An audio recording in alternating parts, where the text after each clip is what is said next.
Bismillahirrahmanirrahim. السلام علیکم ورحمۃ اللہ وبرکاتہ. ایزی پبلشر کی جانب سے خوش آمدید. معین اسلام اسلامیہ جماعت پنجم عبادات بے جز ہے اس میں پوائنٹ نمبر 1 ہے زکوٰۃ صفحہ نمبر 21-22. پیارے بچوں، اب ہم جز بے عبادات میں حصہ 1 پڑھیں گے، زکوٰۃ. حاصلات تعلم. اس سبق کی تکمیل پر طلبہ اس قابل ہو جائیں گے کہ زکوٰۃ کا معنی و مفہوم جان سکیں گے، زکوٰۃ کے معاشرے پر اثرات کو سمجھ سکیں گے، زکوٰۃ کی فرضیت اور احکامات سے واقف ہو سکیں گے، زکوٰۃ کی اہمیت و فضیلت کے متعلق آگاہی حاصل کریں گے. اسلامی نظام معیشت میں زکوٰۃ کی اہمیت کو کیا حیثیت ہے اس کے بارے میں پہچانیں گے. زکوٰۃ کا تعارف. زکوٰۃ کے لفظی معنی ہے پاک ہونا، نشو و نما پانا. یعنی زکوٰۃ ایک ایسا عمل ہے جس کے ادا کرنے سے ہمارا مال پاک ہو جاتا ہے، اس کو کہتے ہیں پاک ہونا، نشو و نما پانا.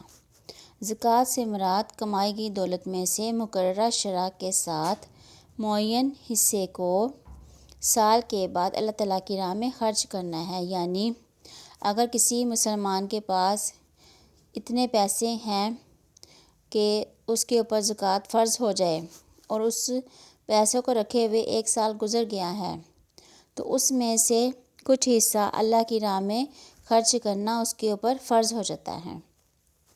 زکوٰۃ ادا کرنے سے مسلمانوں کا مال جو ہے وہ پاک ہو جاتا ہے اور اللہ تعالیٰ اس میں اپنے فضل و کرم سے برکت ڈال دیتا ہے. زکوٰۃ اللہ تعالیٰ کی طرف سے ان لوگوں پر فرض ہے جن کے پاس ایک خاص مقدار میں سونا، چاندی، نقدی یا سامان تجارت موجود ہو. اس خاص مقدار کو نصاب کہا جاتا ہے. یعنی ان کے پاس اس ساری مقداروں کے مطابق کوئی چیز پڑی ہوئی ہے اور اس کے اوپر 1 سال گزر چکا ہے، تو اس کے اوپر ان کو زکوٰۃ ادا کرنا فرض ہے. سونے کا شرعی نصاب 7.5 تولے ہے. یعنی اگر 7.5 تولے سونا ہوگا تو اس کے اوپر زکوٰۃ فرض ہوگی. اور چاندی کا نصاب کتنا ہے؟ 52.5 تولے. زکوٰۃ اس وقت لاگو ہوتی ہے، یعنی زکوٰۃ ہم اس وقت ادا کرتے ہیں جب کسی مال یا چیز کو جمع کیے ہوئے 1 سال کا عرصہ گزر چکا ہوتا ہے. یعنی 1 سال کے بعد زکوٰۃ ادا کی جاتی ہے. زکوٰۃ کی اہمیت. زکوٰۃ اہم ترین مالی عبادت ہے. یعنی یہ کون سی عبادت ہے؟ جو ہم اپنے مال کے ذریعے سے کرتے ہیں، اس کو کہتے ہیں مالی عبادت. قرآن مجید میں اکثر مقامات پر نماز ادا کرنے کے ساتھ ہی زکوٰۃ ادا کرنے کا بھی حکم دیا گیا ہے. ارشاد باری تعالیٰ ہے، اللہ تعالیٰ نے قرآن پاک میں فرمایا ہے وَأَقِیمُوا الصَّلَاةَ وَآتُوا الزَّکَاةَ وَارْکَعُوا مَعَ الرَّاکعِینَ.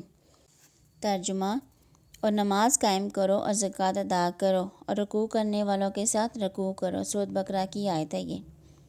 اللہ تعالیٰ رازق ہے، وہ انسان کو رزق کے ساتھ آزماتا بھی ہے. یعنی اللہ تعالیٰ سب انسانوں کا رازق ہے، رزق دینے والا ہے، اور وہ انسان کو اپنا رزق دے کر اس کو آزماتا بھی ہے، اس کو آزمائش میں بھی ڈالتا ہے. جو زکوٰۃ ادا کرتا ہے وہ حقیقت میں اس بات کا صدقے دل سے، سچے دل سے اقرار کرتا ہے کہ مال و دولت اللہ تعالیٰ کی امانت ہے. یعنی وہ اس بات کو جانتا ہے کہ یہ سب مال و دولت کس کی امانت ہے؟ اللہ تعالیٰ کی. اور اللہ تعالیٰ کے حکم سے وہ غربا مساکین کو اس میں سے حصہ دینا چاہیے. یعنی اگر ہمیں اللہ تعالیٰ نے مال دیا ہے، دولت دی ہے، تو اس میں غربا مساکین کا بھی حصہ اللہ تعالیٰ نے اس میں رکھا ہوا ہے. قرآن مجید نے زکوٰۃ کے حسب ذیل 8 مصارف ذکر کیے ہیں. یعنی ہم کن کن لوگوں کو زکوٰۃ دے سکتے ہیں؟ وہ ہوتے ہیں زکوٰۃ ادا کرنے کے مصارف: فقیر، مسکین، زکوٰۃ جمع کرنے والے ملازمین، غیر مسلم کی دلجوئی کے لیے، غلام، مقروض فی سبیل اللہ اور مسافر. یعنی مقروض وہ ہوتا ہے جس کو ہم قرض دیتے ہیں، یعنی جس کے اوپر قرض جو قرض کے بوجھ تلے دبا ہوا ہوتا ہے، یعنی جس کے اوپر بہت زیادہ قرض ہوتا ہے. اور فی سبیل اللہ یعنی اللہ تعالیٰ کی راہ میں بھی ہم زکوٰۃ دے سکتے ہیں. اور اگر کوئی مسافر اپنا وطن چھوڑ کر دوسرے وطن میں آیا ہے یا شہر میں آیا ہے تو اس کو ضرورت ہے پیسوں کی تو اس کے اوپر بھی ہم زکوٰۃ دے سکتے ہیں۔ ان تمام لوگوں کے اوپر زکوٰۃ ہم دے سکتے ہیں۔ قرآن مجید میں اللہ تعالیٰ نے انفاق فی سبیل اللہ یعنی خرچ کرنے اللہ کی راہ میں اس کو ایک خوبصورت مثال کے ساتھ واضح کیا ہے۔ مثل الذین ینفقون اموالہم فی سبیل اللہ کمثل حبۃ انبتت سبع سنابل فی کل سنبلۃ مئۃ حبۃ واللہ یضاعف لمن یشاء واللہ واسع علیم۔ ترجمہ، اور جو لوگ اپنا مال اللہ کی راہ میں خرچ کرتے ہیں ان کے مال کی مثال اس دانے کی سی ہے جس سے 7 بالیاں اگیں اور ہر بالی میں سے کتنے دانے ہوں؟ 100 اور اللہ جس کے مال کو چاہتا ہے زیادہ کرتا ہے، اور اللہ ہی وسعت والا یعنی مال وسیع کرنے والا ہے اور علم والا ہے یعنی بہت زیادہ علم دینے والا ہے۔ سورۃ بقرہ کی آیت ہے یہ۔ نبی کریم صلی اللہ علیہ وسلم کا فرمان ہے، ترجمہ، جو شخص اللہ کی راہ میں خرچ کرتا ہے یعنی اپنی کوئی چیز خرچ کرتا ہے تو اس کے لیے 700 گنا بڑھا کر لکھ دی جاتی ہے۔ یعنی اگر ہم اللہ کی راہ میں 1 روپیہ خرچ کریں گے تو ہمیں کتنا ملے گا؟ 700 گنا، یعنی ہمیں 7 گنا اس کا نفع ملے گا۔ جب کوئی شخص اپنا مال اللہ تعالیٰ کی راہ میں خرچ کرتا ہے تو اللہ تعالیٰ اس سے بہت خوش ہوتا ہے اور اس کو کئی گنا بڑھا کر اس کا اجر عطا کرتا ہے۔ اسلام میں زکوٰۃ ادا کرنے کا بہت زیادہ اجر و ثواب ہے۔